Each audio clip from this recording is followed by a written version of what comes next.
ಬಗ್ಗೆ ಧರ್ಮಸ್ಥಳದ ಬಗ್ಗೆ ಇದುವರೆಗೂ ಯಾವ ನಾವು ಸುಮಾರು ನಾವು ಹೋಗ್ತಾ ಇರ್ತೀವಿ ಬರ್ತಾ ಇರ್ತೀವಿ, ಯಾವ ಒಂದು ಇದು ಅಂತ ಇದು ಅಲ್ಲಿ ಬಂದಿರಲಿಲ್ಲ. ಇತ್ತೀಚೆಗೆ ಅದು ಒಂದು ವರ್ಷನೋ 2 ವರ್ಷದಿಂದನೂ ಕೂಡ ಅಲ್ಲಿ ಅದ್ರ ಮೇಲೆ ಒಂದು ಜನಗಳೇ ಆಪಾದನೆ ಯಾರು ಬೇಕಾದಂಥ ವ್ಯಕ್ತಿಗಳೇ ಆಪಾದನೆ ವಹಿಸ್ತಾ ಇದ್ದಾರೋ. ಸತ್ತಿರ್ಬೋದು, ಇಲ್ಲ ಅಂತ ನಾನು ಹೇಳೋದಿಲ್ಲ, ಚಳಿಯಿಂದನೇ ಅಥವಾ ಅತ್ಯಾಚಾರ ಆಗಿದ್ದೋ ಇಲ್ವಂತ ನಮ್ಗೆ ಗೊತ್ತಿಲ್ಲ. ಅದು ಆದರೆ ಅಲ್ಲಿ ಜಾಸ್ತಿ ಸಾವು ನೋವುಗಳು ಆಯ್ತಾವೆ. ನೂರಾರು ಸಾವುಗಳು ಸಿಕ್ಕವೆ, ಅವ್ರ ಅಸ್ಥಿ ಪಂಜರಗಳೆಲ್ಲ ಸಿಕ್ಕವೆ. ಇದು ಏನೋ ಯಾರು ಒಂದು ಮಾಡಿಸ್ತಾ ಇದ್ದಾರೆ ಅಂತ ಅಂದ್ಬಿಟ್ಟು ಒಂದು ಇದು ಕೇಳಿ ಬಂದಿದೆ. ರಾಜ್ಯ ಸರ್ಕಾರನೂ ಕೂಡ ಅದರ ಬಗ್ಗೆ ಸ್ವಲ್ಪ ಒಂದು ಕೇರ್ ತಗೊಂಡು ಒಂದು ಅಲ್ಲಿ ಭದ್ರತಾ ವ್ಯವಸ್ಥೆ ಮಾಡಬೇಕು. ಧರ್ಮಸ್ಥಳದ ಹೆಸರನ್ನ ಕೆಡಿಸ್ಬೇಕು ಅಂತಾನೆ ಕೆಲವು ಅವರೇ ಇದ್ದಾರೆ, ಅವರು ಕೂಡ ಅದನ್ನ ಮಾಡ್ತಾ ಇರ್ಬೋದು. ಇದು ಮೊದಲಿನ ಅವಾಗಿನಿಂದನೂ 2-3 ವರ್ಷದಿಂದ ಇಲ್ದಿರ್ತಕ್ಕಂಥದ್ದು ಈಗ ಯಾಕೆ ಬಂದಿರೋದು? ಸೌಜನ್ಯ ಧರ್ಮಸ್ಥಳ ಕೇಸ್ ಮರು ತನಿಖೆ ಆಗ್ತಾ ಇದೆ. ಈಗ ನಮ್ಮ ಸರ್ಕಾರ SITಗೆ ಈ ಕೇಸ್ನ ಕೊಟ್ಟಿದ್ದಾರೆ, ಅದ್ರ ಬಗ್ಗೆ ನಿಮ್ಮ ಅಭಿಪ್ರಾಯ ಏನು? ಈಗ ಧರ್ಮಸ್ಥಳ ಇಡೀ ದೇಶಾದ್ಯಂತ ಅಥವಾ ಕರ್ನಾಟಕ ರಾಜ್ಯಾದ್ಯಂತ ಒಂದು ಹೆಸರುವಾಸಿಯಾದಂಥ ಸ್ಥಳ. ಅದು ಅದ್ರ ಬಗ್ಗೆ ಧರ್ಮಸ್ಥಳದ ಬಗ್ಗೆ ಇದುವರೆಗೂ ನಾವು ಸುಮಾರು ನಾವು ಹೋಗ್ತಾ ಇರ್ತೀವಿ ಬರ್ತಾ ಇರ್ತೀವಿ, ಯಾವ ಒಂದು ಇದು ಅಂತ ಇದು ಅಲ್ಲಿ ಬಂದಿರಲಿಲ್ಲ. ಇತ್ತೀಚೆಗೆ ಅದು ಒಂದು ವರ್ಷನೋ 2 ವರ್ಷದಿಂದನೂ ಕೂಡ ಅಲ್ಲಿ ಅದ್ರ ಮೇಲೆ ಒಂದು ಜನಗಳೇ ಆಪಾದನೆ ಯಾರು ಬೇಕಾದಂಥ ವ್ಯಕ್ತಿಗಳೇ ಆಪಾದನೆ ವಹಿಸ್ತಾ ಇದ್ದಾರೋ ಅಥವಾ ಉದ್ದೇಶಪೂರ್ವಕವಾಗಿ ಯಾರು ಇದು ಮಾಡ್ತಾ ಇದ್ದಾರೋ ಅದು ನನಗೆ ಗೊತ್ತಿಲ್ಲ. ಅದು ಅಲ್ಲಿ ಒಂದು ಲಕ್ಷ ದೀಪೋತ್ಸವ ಅಂತ ಮಾಡ್ತಾರೆ, ವರ್ಷಕ್ಕೊಂದ್ಸಾರಿ ಲಕ್ಷ ದೀಪೋತ್ಸವ.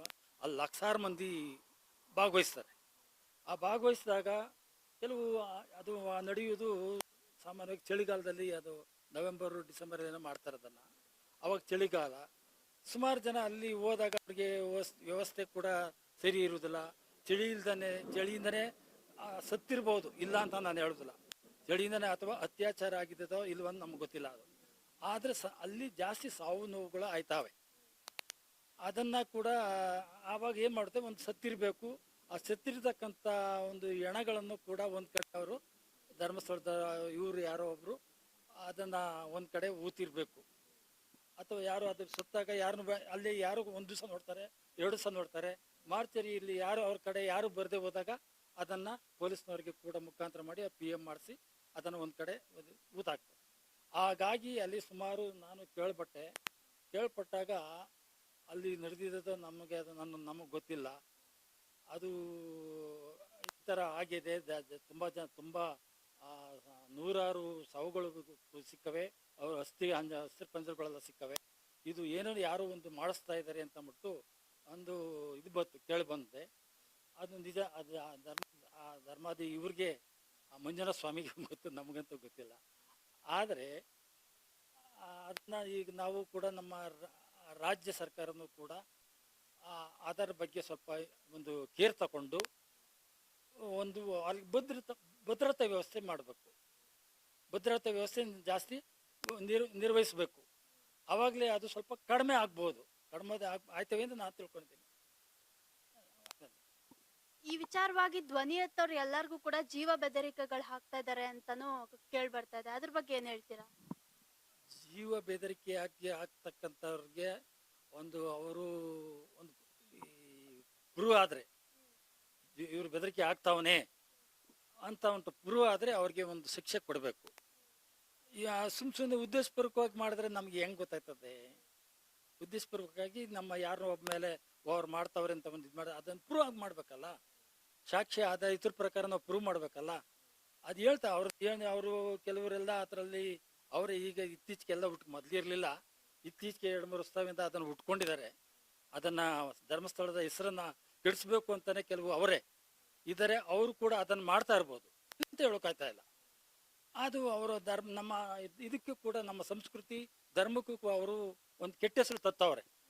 ಯಾರ್ಯಾರೇ ಆಗಿರಲಿ ನಾವು ಹೇಳ್ಬಾರ್ದು, ಮಾಡ್ತಾ ಇರ್ಬೋದು, ಅದನ್ನು ಉದ್ದೇಶಪೂರ್ವಕವಾಗಿ ಮಾಡ್ತಾ ಇದ್ದಾರೆ ಅದನ್ನು. ಇದು ಮೊದಲಿನ ಅವಾಗಿನಿಂದನೂ 2-3 ವರ್ಷದಿಂದ ಇಲ್ದಿರ್ತಕ್ಕಂಥದ್ದು ಈಗ ಯಾಕೆ ಬಂದಿರೋದು ಅಂತ ನಾವು ಇದು ಹೇಳ್ತಾ ಇರೋದು. ಮೊದಲೆಲ್ಲ ಇರಲಿಲ್ವಾ? ಮೊದಲು ನಡೀತಾ ಇತ್ತು, ಸಣ್ಣ ಪುಟ್ಟ ಏನೋ ನಡೆಯುವುದು.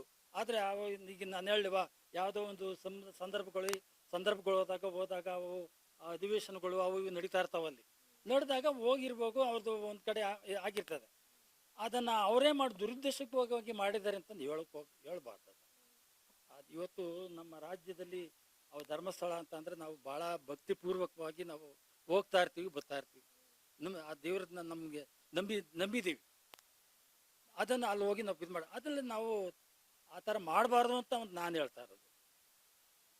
ಕೆಟ್ಟ ಒಂದು ಅಪಪ್ರಚಾರ ಮಾಡಬಾರ್ದು ಅಂತ ನಾನು ಹೇಳ್ತಾ ಇದ್ದೀನಿ ಅಷ್ಟೇ. ಆಮೇಲೆ ಈಗ ಧರ್ಮಸ್ಥಳದಲ್ಲಿ ಅತ್ಯಾಚಾರ ಮಾಡಿ ಕೊಲೆ ಮಾಡಿದ್ದಾರೆ ಅಂತ ಹೇಳ್ತಿದ್ದಾರೆ. ಧರ್ಮಸ್ಥಳದಲ್ಲಿ ಮಾತ್ರ ಅಲ್ಲ, ಈ ತರ ಎಲ್ಲಾ ಕಡೆನೂ ಅತ್ಯಾಚಾರ ಕೇಸ್ಗಳು ಜಾಸ್ತಿ ಆಗ್ತಾನೆ ಇದೆ. ಇದ್ರ ಬಗ್ಗೆ ಏನ್ ಹೇಳಕ್ ಇಷ್ಟಪಡ್ತೀರಾ? ಮತ್ತೆ ಸರ್ಕಾರ ಯಾವ ತರ ಕ್ರಮ ತಗೋಬೇಕು ಇದನ್ನೆಲ್ಲ ನಿಲ್ಸಕ್ಕೆ? ಇದ್ರದ್ದು ಈಗ ನಮ್ಮ ಧರ್ಮಸ್ಥಳ ಒಂದೇ ಅಲ್ಲ, ಎಲ್ಲ ದೇವಸ್ಥಾನದ ಸನ್ನಿಧಾನಗಳಲ್ಲಿ ಇವೆಲ್ಲ ಕೆಲವು ಹೆಣ್ಮಕ್ಳ ಮೇಲೆ ಅತ್ಯಾಚಾರ ನಡೀತಾ ಇದೆ ಅಂತ ಕೇಳ್ಪಟ್ಟೆ. ಆವಾಗ ನಾವು ಕೂಡ ನಮ್ಮ ಹೆಣ್ಮಕ್ಳು ನಾವು ಹೋದಾಗ ನಾವು ಹೆಣ್ಮಕ್ಳು ಜಾಗರೂಕತೆಯಿಂದ ಇರಬೇಕು. ಸುಮ್ಮನೆ ಅಲ್ಲಿ ಇಲ್ಲಿ ಇದು ಮಾಡೋಕೆ ಹೋಗ್ಬಾರ್ದೇನೆ, ಜಾಗರೂಕತೆಯಿಂದ ಆಕಸ್ಮಿಕವಾಗಿ ಆದಾಗ ಯಾರು ಏನು ಮಾಡೋಕ್ಕಾಗಲ್ಲ.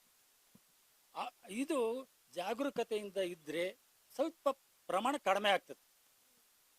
ನಾವೆಲ್ಲ ಹೋಗ್ತೀವಿ ಈಗ, ಅದನ್ನು ನಾವು ನಮ್ಮ ತಂದೆ ತಾಯಿಗಳ ಜೊತೆಲೋ ಒಂದು ನಮ್ಮ ರಿಲೇಷನ್ ಜೊತೆ ಹೋದಾಗ ಇವು ಕಡಿಮೆ ಆಗೋದು. ಬೇರೆ ನಾವು ಒಬ್ಬರೇ ಹೋದಾಗ, ನಾನು ಹೋಗಿದ್ದು ಬರ್ತೀನಿ ಅಂತ ಒಬ್ಬರೇ ಹೋದಾಗ ಕೆಲವು ಇವ್ರುಗಳು ಫಾಲೋ ಮಾಡ್ತಾ ಇರ್ತಾರೆ, ಅಲ್ಲಿ ಇರ್ತಕ್ಕಂಥ ಜನಗಳು ಫಾಲೋ ಮಾಡ್ತಾ ಇರ್ತಾರೆ. ಆವಾಗ ನೋಡಿ ಅವ್ರ ಕಡೆ ಯಾರು ಇಲ್ವಲ್ಲ ಅಂತ ಕೆಲವು ಇದು ಮಾಡ್ತಾರೆ, ಅಬ್ಸರ್ವ್ ಮಾಡ್ತಾ ಇರ್ತಾರೆ. ಆವಾಗ ಅವರು ಅದನ್ನು ಮಾಡ್ಬೇಕಾದ್ರೆ ಅದು ಒಂದು ಕಾರಣ ಆಗುತ್ತೆ. ಒಂದು ಕೃತ್ಯ ಮಾಡಬೇಕು ಅಂತಾದ್ರೂ ಅದೊಂದು ಕಾರಣ. ಅದಕ್ಕೋಸ್ಕರ ನಾವು ಹುಷಾರಾಗಿ ಒಂದು ಕಡೆ ಹೋಯ್ತೀವಿ ಅಂತ ಆದ್ಮೇಲೆ ನಾವು ಹುಷಾರಾಗಿ ಹೋಗಿ ಬರಬೇಕು. ಅದು ನಮ್ಮ ಜವಾಬ್ದಾರಿ. ಅದಕ್ಕೆ ಸರ್ಕಾರ ನಾವು ಹೊಣೆ ಅಂತ ನಾವು ಹೇಳ್ಬೇಕಾದ್ದು. ಅಕಸ್ಮಾತ್ ಆದಾಗ ಯಾರೇನು ಮಾಡಿ, ಆದರೆ ಸರ್ಕಾರ ಕೂಡ ಅಂಥ ಜಾಗದಲ್ಲಿ ಒಂದು ಬಿಗಿ ಭದ್ರತೆಯನ್ನು ಉಂಟು ಮಾಡಬೇಕು. ಬಿಗಿ ಭದ್ರತೆ ವ್ಯವಸ್ಥೆ ಮಾಡಬೇಕು ಸರ್ಕಾರನೂ ಕೂಡ. ಈ ಕಡೆ ಇಂಥ ನಡೀತಾ ಇದೆ, ಇಲ್ಲಿ ಅಲ್ಲಿ ನಾವು ಪೊಲೀಸ್ನವರು ಬಿಗಿ ಬಂದೋಬಸ್ತ್ ಮಾಡಿಕೊಡ್ಬೇಕು. ಮತ್ತು ಆ ಜನಗಳಿಗೂ ಕೂಡ ಒಂದು ಎಚ್ಚರಿಕೆಯಾಗಿ ಈ ಥರ ಮಾಡ್ತಾ ಇದ್ದಾರೆ ಅಂತ ಎಚ್ಚರಿಕೆ ಕೊಡಬೇಕು. ಆವಾಗಲೂ ನಾವು ಸ್ವಲ್ಪ ಅವೆಲ್ಲ ಅವಾಯ್ಡ್ ಆಯ್ತು ಅಂತವು. ಹೇಳ್ದೆ ಹೋದರೆ ಅದು ಆಗೋದಿಲ್ಲ, ನಡೀತಾ ಇರ್ತವೆ. ಈಗ ಏನಾಗಿದೆ ಅಂತಂದರೆ, ಒಂದು ಕೆಲಸ, ಒಂದು ಕೃತ್ಯ ನಡೆದ್ರೆ ಅದನ್ನು ಸಾಬೀತುಪಡಿಸ್ಬೇಕಾದ್ರೆ ಸಾಕ್ಷಿ ಆಧಾರಗಳು ಇರಬೇಕು. ಸಾಕ್ಷಿ ಆಧಾರ ಇದ್ದರೆ ಮಾತ್ರ ನಾವು ಅದನ್ನು ಯಶಸ್ವಿ ಕಾಣ್ಬೋದು. ಇಲ್ಲದ್ರೆ ನಾವು ಮಾಡೋಕ್ಕಾಗಲ್ಲ. ಅದನ್ನು ಯಾರೂ ನಂಬೋದು ಇಲ್ಲ. ಆದರೆ ನಾವು ಒಬ್ಬನ ಮೇಲೆ ನಾವು ಕೃತ್ಯವನ್ನು ಮಾಡಿದ ಮೇಲೆ ಮಾಡಿದಾಗ ಕೆಲವರು ಏನು ಮಾಡ್ತಾರೆ, ಸಾಕ್ಷಿಗಳನ್ನ ಸರಿಯಾಗಿ ಯಾರನ್ನೋ ಬೇಕಂತಾನೆ ಒಂದು ಹೆಬ್ಬೆಟ್ಟು ಹೊತ್ತಿಸ್ಕೊಬಿಡ್ತಾರೆ. ಅದು ಅವ್ರಿಗೆ ಗೊತ್ತಿರೋದಿಲ್ಲ. ಅವ್ರು ಹೇಳ್ರಿ ಅದೇನು ನೋಡ್ರಿ ಅದೇನು ಏನಾಯ್ತು ಅಂತ ಸರಿಯಾಗಿ ಕೂಲಂಕುಷವಾಗಿ ವಿಚಾರ ಮಾಡೋದಿಲ್ಲ. ಅದು ಹೆಚ್ಚು ಹೆಬ್ಬೆಟ್ಟು ಒಪ್ಪಿಸುವ ಇದು ಮಾಡ್ಕೊಂಡು ಒಂದು ಬಲವಂತವಾಗಿ ಹಾಕಿಸ್ಕೊಂಡು ಹೊಂಟೋಗ್ಬಿಡ್ತಾರೆ. ಅದು ವಿಚಾರಣಾ ಕಾಲದಲ್ಲಿ, ಆ ಕೇಸ್ ವಿಚಾರಣಾ ಕಾಲದಲ್ಲಿ ನನಗೇನು ಇಲ್ಲ ಗೊತ್ತಿಲ್ಲ ಸ್ವಾಮಿ, ಪೊಲೀಸ್ನವ್ರು ಬಂದರು, ಸೈನ್ ಹಾಕು ಅಂದರು, ನಾನು ಎದ್ರಕೊಂಡು ಸೈನ್ ಹಾಕ್ತೆ ಅಂತಲ್ಲಿ ಹೋದಾಗ ಅವು ಇದಾಗ್ಬಿಡ್ತವೆ, ಕೇಸ್ಗಳು ಹೋಗ್ಬಿಡ್ತವೆ, ಅಕ್ವಿಟ್ ಆಗ್ಬಿಡ್ತವೆ.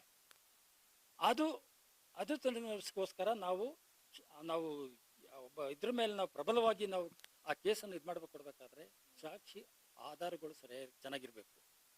ಆ ಸಾಕ್ಷಿ ಆಧಾರಗಳನ್ನ ನಾವು ಕೋರ್ಟಲ್ಲಿ ಹೋಗುವಂಥ ಕೋರ್ಟ್ಗೆ ಹೋಗಿ ಸಾಕ್ಷಿ ಆಧಾರ ಧೈರ್ಯವಾಗಿ ಹೇಳ್ಬೇಕು. ಅಂಥವ್ರನ್ನ ಮಾತ್ರ ನಾವು ಹಾಕ್ಕೊಂಡ್ರೆ ಅವ್ರು ಏನು ನಡೆದಿರೋದು, ಅವ್ರ ಕೃತ್ಯ ನಡೆದಿರೋದು ಕಣ್ಣಾರೆ ನೋಡಿರ್ಬೇಕು. ಅವರು ನೋಡಿದರೆ ಅವ್ರು ಹೇಳಿದ್ರೆ ಅಂಥವ್ರಿಗೆ ನಾವು ಶಿಕ್ಷೆ ಆಗುತ್ತೆ. ಶಿಕ್ಷೆ ನೋಡ್ದೇ ಇರೋನ್ನ ತಗೊಂಡೋಗಿ ನೀನು ಹೆಬ್ಬೆಟ್ಟೋತ ಅಂತ ಎಬ್ಬಿಸ್ಬಿಟ್ರೆ ಅದು ಹೋಯ್ತು, ಕೇಸೇ ಹೋಗ್ಬಿಡ್ತದೆ.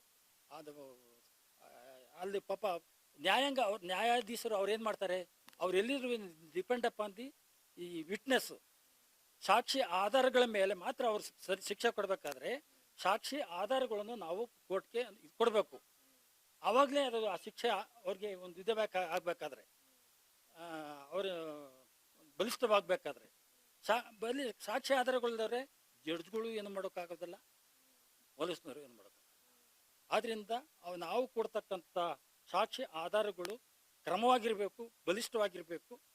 ಆಗಿದ್ರಿಂದ ಸಾಧ್ಯ ಅಂತ ನಾನು ಹೇಳ್ತೇನೆ. ಸೊ ಇದ್ರ ವಿಚಾರವಾಗಿ ಕೊನೆಯದಾಗಿ ಸರ್ಕಾರಕ್ಕೆ ಏನು ಹೇಳಕ್ ಇಷ್ಟಪಡ್ತೀರಾ? ನಾವೇನು ಹೇಳೋಕ್ಕಾಗಲ್ಲ. ಆಗ ಅದೇ ಹೇಳುದಷ್ಟೇ, ಒಂದು ಇಂಥ ಒಂದು ಕೃತ್ಯಗಳು ನಡೆತಕ್ಕಂಥ ಸ್ಥಳಗಳಿಗೆ ನಾವು ಪೊಲೀಸ್ ವ್ಯವಸ್ಥೆನ ಭದ್ರಪಡಿಸ್ಬೇಕು. ಭದ್ರಪಡಿಸಿದಾಗ ಇದು ಸ್ವಲ್ಪ ಅವಾರ್ಡ್ ಆಯ್ತದೆ. ಅದು ಬಿಟ್ಟರೆ ಅದೇನೋ ಒಂದು ಆಗೋಯ್ತಲ್ಲಿ ನೋಡ್ಕೊಡು ಹೆಚ್ಚಿಕೊಡ್ರಿ ಅಂತ ಸ್ವಲ್ಪ ಇದು ಮಾಡೋಕೆ ಹೋಗ್ಬಾರ್ದು, ಅಲ್ಲಗಳಿಬಾರ್ದು. ಅದರ ಭದ್ರತೆ ಸುವ್ಯವಸ್ಥೆ ಮಾಡಿಕೊಡ್ಬೇಕು, ಆವಾಗಲೇ ಸರೋಗ್ತದೆ. Thank you.